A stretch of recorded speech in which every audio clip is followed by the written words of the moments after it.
लैलतुल क़दर छो अता थी आहे, छाजे करे मां अल्लाह तबारक व तआला चैन साबिन आला नबी पाक अलैहिस्सलातु वस्सलाम के एड़ो तोहफ़ो साल आहे, 70 साल आहे, 90 साल आहे। तबारक व तआला 4 नबी चूंडिया, 4 शयूं पैदा कयूं। हज़ारनि ऐं लखनि मलाइकनि मां अल्लाह तबारक व तआला चैन मलाइकनि खे चूंडियो आहे। पर जेको शान अल्लाह पाक जुमे जे ॾींहं खे अता फरमायो आहे उहो शान ॿियनि ॾींहंनि खे न आहे। जुमे जी फज़ीलत ॿियनि ॾींहंनि जे मथां अहिड़ी तरह आहे जीअं महीननि में रमज़ान शरीफ़ जो महीनो सभिनी महीननि जो सरदार आहे, इन हवाले सां जुमो वरी सभिनी ॾींहंनि जो सरदार आहे।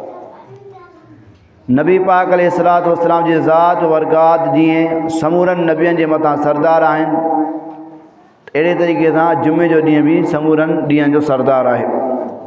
इन पोएं ॾहाके में लैलतुल क़दर बि अचे थी। रमज़ान जी जेका ख़ासि राति आहे, असांजे इन बयान में अगरि कंहिं बि का ॻाल्हि सम्झी वरिती लैलतुल क़दर जे हवाले सां, अगरि उन इबादत कई लैलतुल क़दर में, अगर उन शख्स के लैलतुल क़दर की रात मिली थी वने तो असांजा भी बेड़ा पार उन्हीं जा बेड़ा पार थी वेंदा। जीअं रात लैलतुल क़दर की रात हुई उहा भी गुज़री वई, पर लैलतुल क़दर की रात मखसूस ना है, यानी कि इहा हिकिड़ी ॾींहुं माना मुक़रर ना है थियल।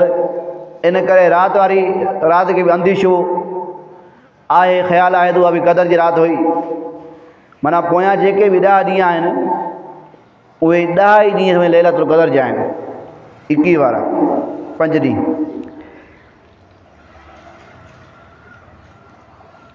अल्लाह पाक हर नूह ऐं हर क़िस्म मां 4 शयूं पैदा कयूं। वरी चैन में अल्लाह पाक हर एक खे चूंडियो आहे। हर चीज़ मां अल्लाह पाक 4 शयूं ठाहियूं, और उन्हनि मां चैन मां हिकु खे अल्लाह ताला चूंडियो आहे। पहिरें नंबर ते मिसाल ॾिसो मलाइकनि जो। सभिनी मलाइकनि मां उहे त मलाइका हज़ारनि ऐं करोड़नि जी तादाद में आहिनि, अल्लाह को सिवा कोई बि मलाइकनि जो तादाद नथो ॼाणे सघे। पर उन चैन मलाइको हज़ारनि ऐं लखनि मलाइकनि मां अल्लाह तबारक व तआला चैन मलाइकनि खे चूंडियो आहे।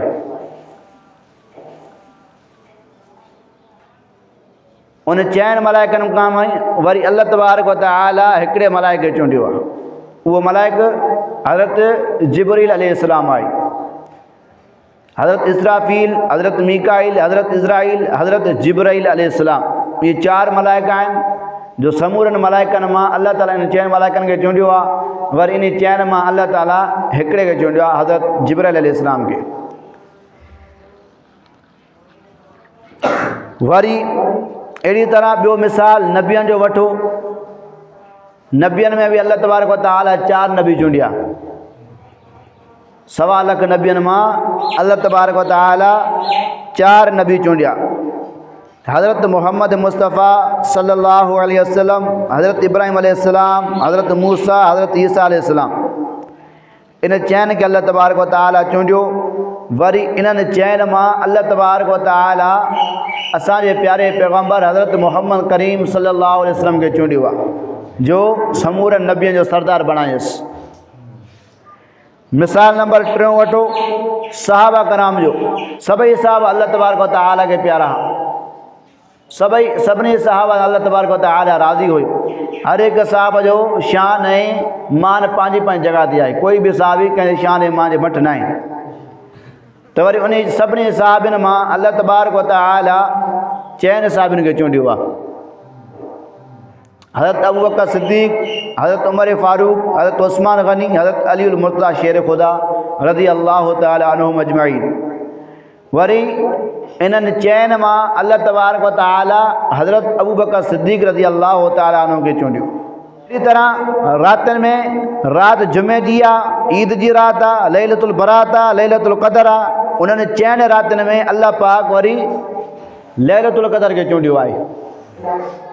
तो हदीस पाक में आहे जॾहिं नबी करीम सल्लल्लाहु अलैहि वसल्लम के नबी पाक अलैहिस्सलातु वस्सलाम के ॿियनि नबियनि जी उम्मतुनि जे बारे में जॾहिं ॿुधायो वियो, हज़ार साल जॾहिं माण्हुनि जी उमिरि हुयूं, 1500 साल उमिरि हुई माण्हुनि जी, तो नबी पाक अलैहिस्सलातु वस्सलाम पंहिंजी उम्मत जी उमिरि खे ॾिठो तो मुंहिंजी उम्मत जी उमिरि सिर्फ़ु 80 साल आहे, 70 साल आहे, 90 साल आहे। अगलनि नबियनि जी उम्मतूं 150 साल खां बाद में जवान थींदा हुआ। 150 साल खां बाद में वञी करे जवान थींदा हुआ ऐं असां 80 साल जे अंदरि ख़तमु थी था वञूं त 80 साल ऐं होॾे 1000 साल पोइ बि मुक़ाबिलो करे का शइ बि न आहे 80 साल उन जे मुक़ाबले में का शइ बि न आहे जॾहिं नबी पाक अलैहिस्सलातु वस्सलाम खे ॿुधायो वियो त अॻिलनि नबियनि जी उम्मतनि जी हज़ार साल उमिरि हुई पोइ उहे एतिरी इबादत कंदा हुआ यानी कि 150 साल खां बाद जवान थींदा हुआ त माना 900 600 700 साल तक अल्लाह तबारक व तआला जी इबादत कंदा हुआ मुक़ररु जेकर सफ़ा कटे सटे करे कयूं त 500 साल जेकर हुन जी इबादत कई कयूं पोइ बि असांखां हुन जी इबादत ज़्यादा हुई 80 साल जे मुक़ाबले में जेकर उहे ख़ाली 500 साल इबादत करनि 1000 साल मां बि पोइ बि असांखां ज़्यादा हुयूं नबी पाक अलैहिस्सलातु वस्सलाम खे इन शइ जो अरमान थियो दिलि में त मुंहिंजी उम्मत नेकियूं त नथी करे सघे पोइ हालांकि उन्हनि जा नेकियूं असांखां मथे आहिनि त नबी पाक अलैहिस्सलातु वस्सलाम खे ऐं सहाबा कराम खे घणी जेकी तमन्ना हूंदी हुई त नेकियूं कमाए वठूं असां जेतिरो वारो मिले असांखे असां नेकियूं हासिलु कयूं अल्लाह तबारक व तआला नबी पाक अलैहिस्सलातु वस्सलाम खे अहिड़ो तोहफ़ो ॾिनो अहिड़ो तोहफ़ो अल्लाह तबारक व तआला अता कयसि जो हिकिड़ी राति जी इबादत 1000 महीननि जी इबादत जे बराबरि थी वञे 1000 महीननि जी राति जी तबारक व तआला हज़रत जिब्रील अलैहिस्सलाम खे मोकिलियो वञी करे सूरतुल क़दर खणी करे नबी पाक अलैहिस्सलातु वस्सलाम खे ॿुधा त अल्लाह तबारक व तआला हर शइ ते क़ादिर आहे जेकर उन जूं 1000 साल उमिरियूं हुयूं जेकर उन्हनि 1000 साल इबादत कयूं हुयूं त मां अल्लाह तबारक व तआला इन शइ ते क़ादिर आहियां जो तुंहिंजी उम्मत मां कोई शख़्स इन क़दर जी राति खे हासिलु करे त उन्हनि जी 1000 साल इबादत जे मुक़ाबले में पुॼी थो वञे अञा बि मथे थी थो वञे अञा बि उन्हनि जी आमालनि खां मथे थी थो वञे